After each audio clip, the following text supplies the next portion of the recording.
प्रिय देशवासियों, नमस्कार। हम सभी ने बीते दिनों में देश का सामर्थ्य और उसका संयम दोनों देखा है। मैं सबसे पहले भारत की पराक्रमी सेनाओं को, सशस्त्र बलों को,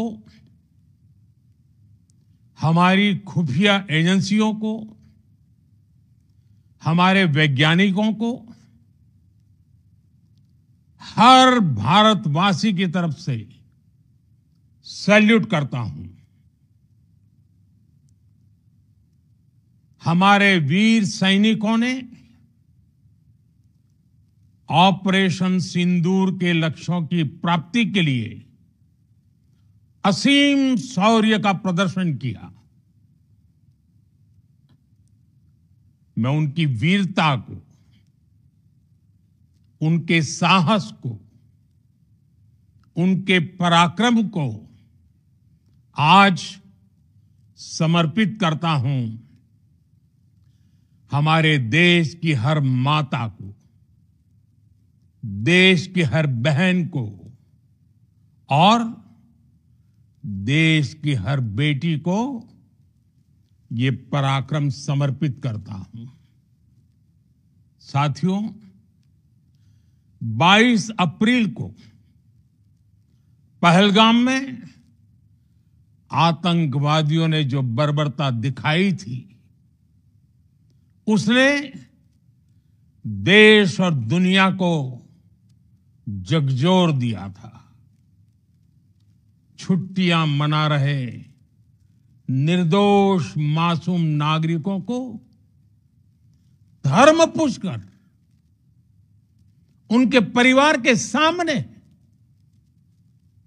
उनके बच्चों के सामने बेरहमी से मार डालना, यह आतंक का बहुत विभत्स चेहरा था, क्रूरता थी। ये देश के सद्भाव को तोड़ने की घिनौनी कोशिश भी थी। मेरे लिए व्यक्तिगत रूप से ये पीड़ा बहुत बड़ी थी। इस आतंकी हमले के बाद सारा राष्ट्र, हर नागरिक, हर समाज, हर वर्ग, हर राजनीतिक दल एक स्वर में आतंक के खिलाफ कड़ी कार्रवाई के लिए उठ खड़ा हुआ। हमने आतंकवादियों को मिट्टी में मिलाने के लिए भारत की सेनाओं को पूरी छूट दे दी और आज हर आतंकी, आतंक का हर संगठन जान चुका है कि हमारी बहनों बेटियों के माथे से सिंदूर हटाने का अंजाम क्या होता है। साथियों, ऑपरेशन सिंदूर ये सिर्फ नाम नहीं है, ये देश के कोटि कोटि लोगों की भावनाओं का प्रतिबिंब है। ऑपरेशन सिंदूर न्याय की अखंड प्रतिज्ञा है।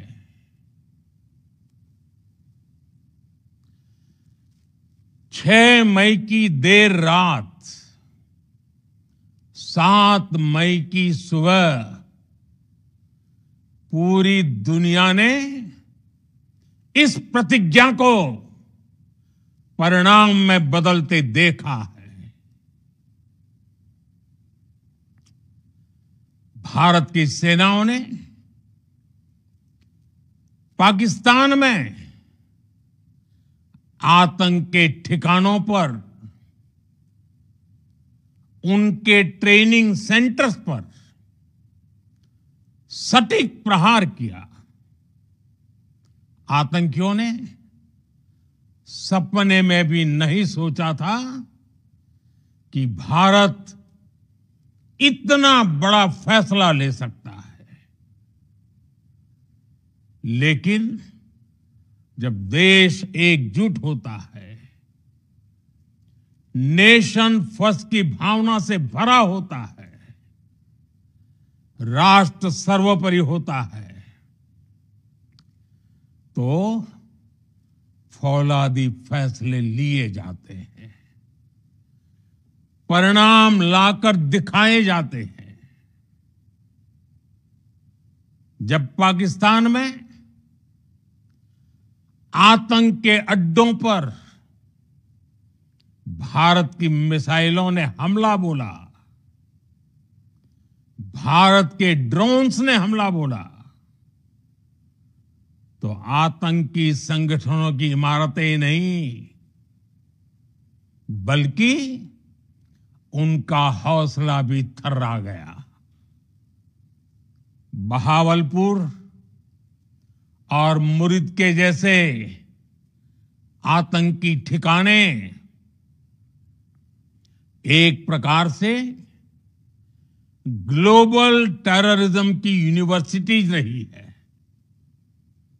दुनिया में कहीं पर भी जो बड़े आतंकी हमले हुए हैं, चाहे 9/11 हो, चाहे लंदन ट्यूब बॉम्बिंग हो, या भारत में दशकों से जो बड़े बड़े आतंकी हमले हुए हैं, उन सब के तार कहीं ना कहीं आतंक के इन्हीं ठिकानों से जुड़ते रहे हैं।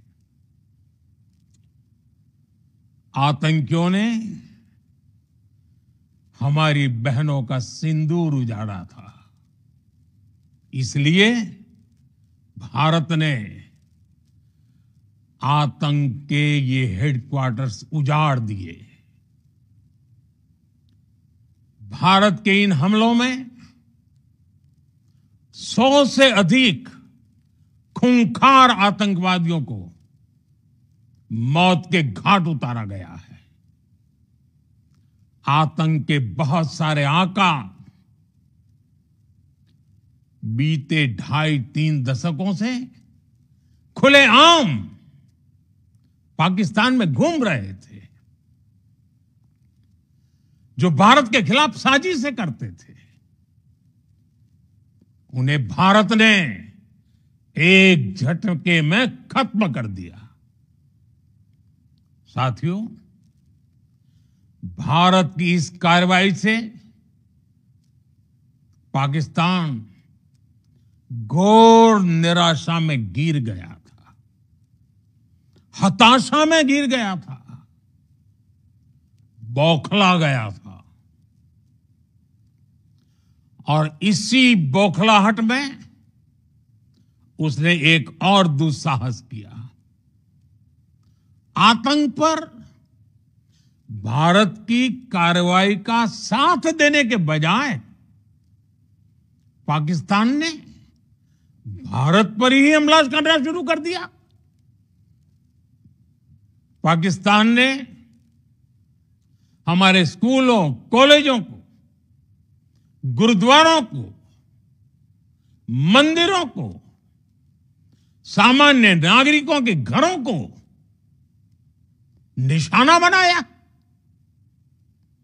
पाकिस्तान ने हमारे सैन्य ठिकानों को निशाना बनाया। लेकिन इसमें भी पाकिस्तान खुद बेनकाब हो गया। दुनिया ने देखा कि कैसे पाकिस्तान के ड्रोन्स, पाकिस्तान की मिसाइलें भारत के सामने तिनके की तरह बिखर गई। भारत के सशक्त एयर डिफेंस सिस्टम ने उन्हें आसमान में ही नष्ट कर दिया। पाकिस्तान की तैयारी सीमा पर वार की थी, लेकिन भारत ने पाकिस्तान के सीने पर वार कर दिया। भारत के ड्रोन्स, भारत की मिसाइलों ने सटीकता के साथ हमला किया। पाकिस्तानी वायुसेना के उन एयरबेस को नुकसान पहुंचाया, जिस पर पाकिस्तान को बहुत घमंड था। भारत ने पहले 3 दिनों में ही पाकिस्तान को इतना तबाह कर दिया जिसका उसे अंदाजा भी नहीं था।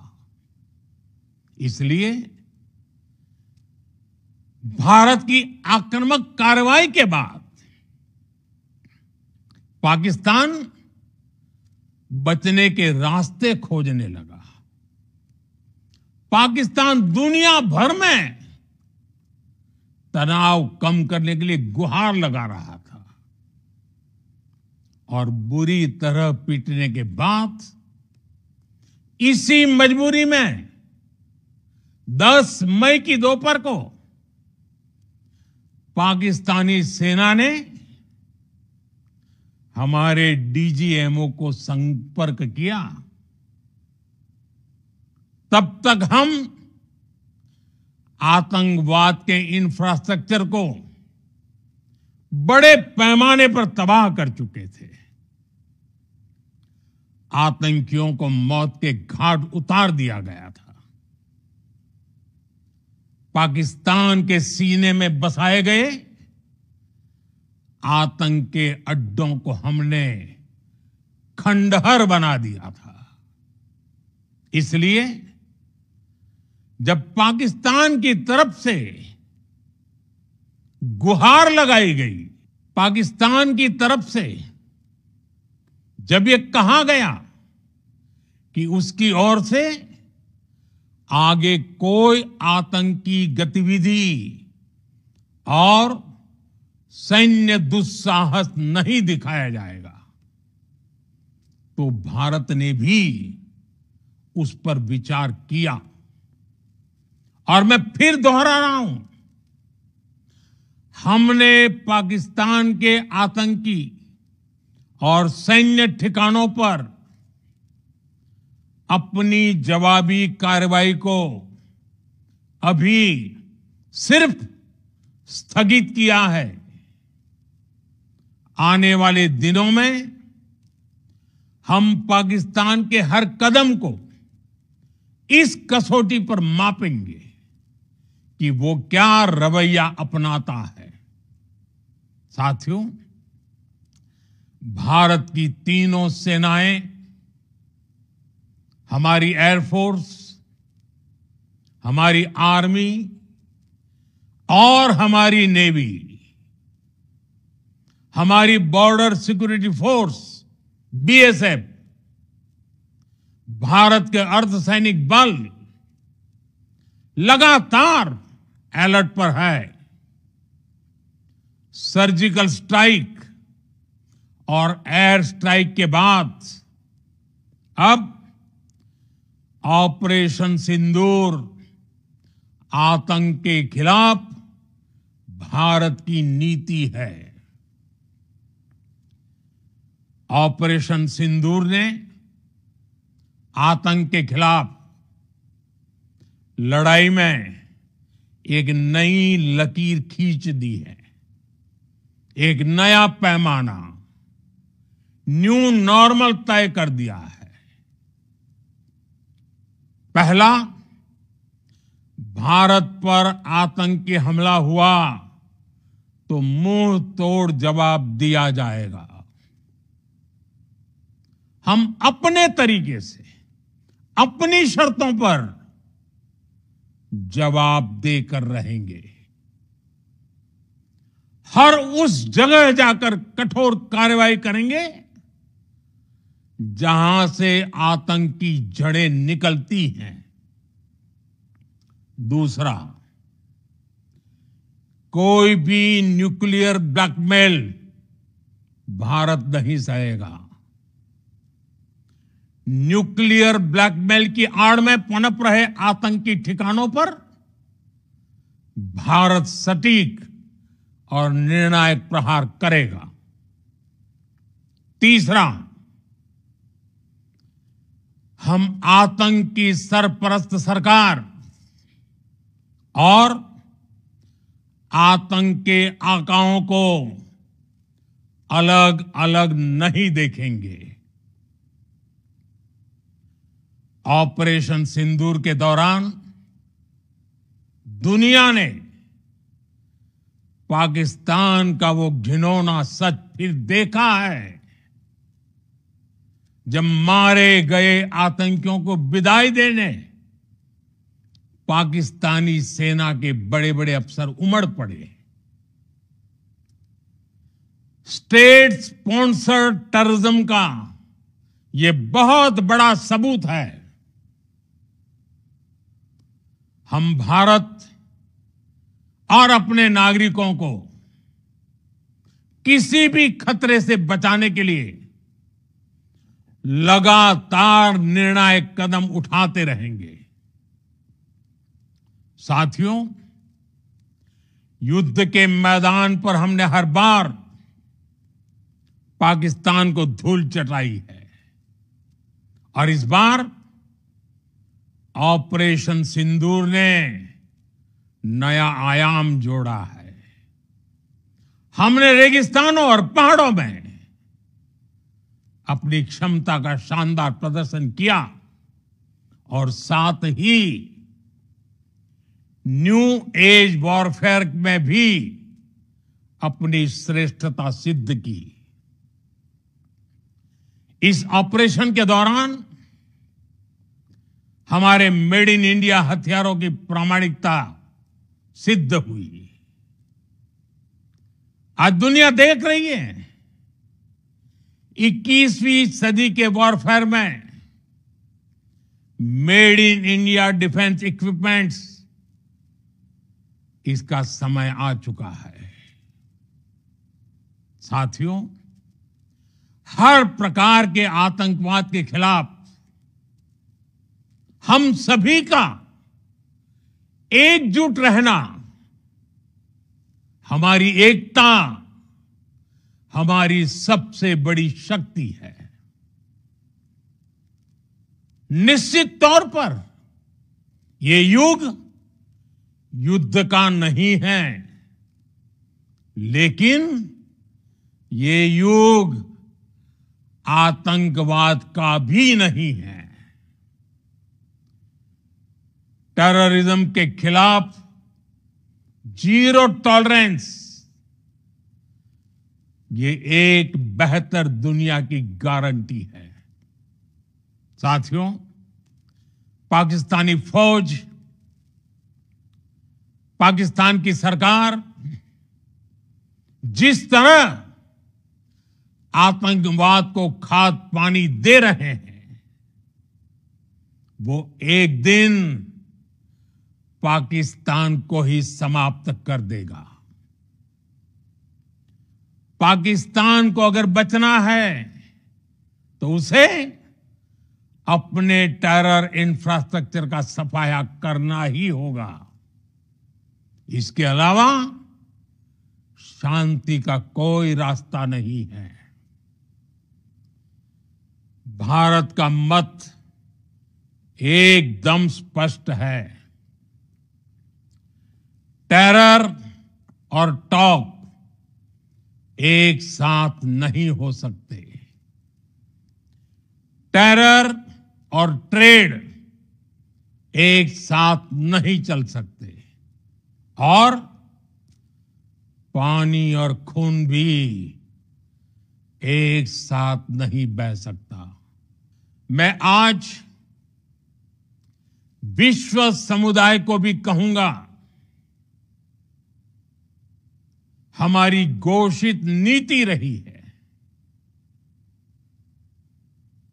अगर पाकिस्तान से बात होगी तो टेररिज्म पर ही होगी।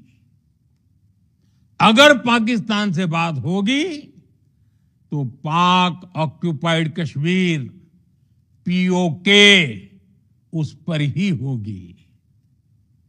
प्रिय देशवासियों, आज बुद्ध पूर्णिमा है। भगवान बुद्ध ने हमें शांति का रास्ता दिखाया है।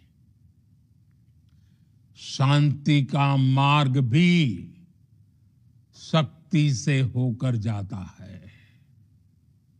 मानवता शांति और समृद्धि की तरफ बढ़े, हर भारतीय शांति से जी सके, विकसित भारत के सपने को पूरा कर सके, इसके लिए भारत का शक्तिशाली होना बहुत जरूरी है। और आवश्यकता पड़ने पर इस शक्ति का इस्तेमाल भी जरूरी है। और पिछले कुछ दिनों में भारत ने यही किया है। मैं एक बार फिर भारत की सेना और सशस्त्र बलों को सैल्यूट करता हूं। हम भारतवासी के हौसले, हर भारतवासी का एकजुटता का शपथ, संकल्प, मैं उसे नमन करता हूं। बहुत बहुत धन्यवाद। भारत माता की जय। भारत माता की जय। भारत माता की जय।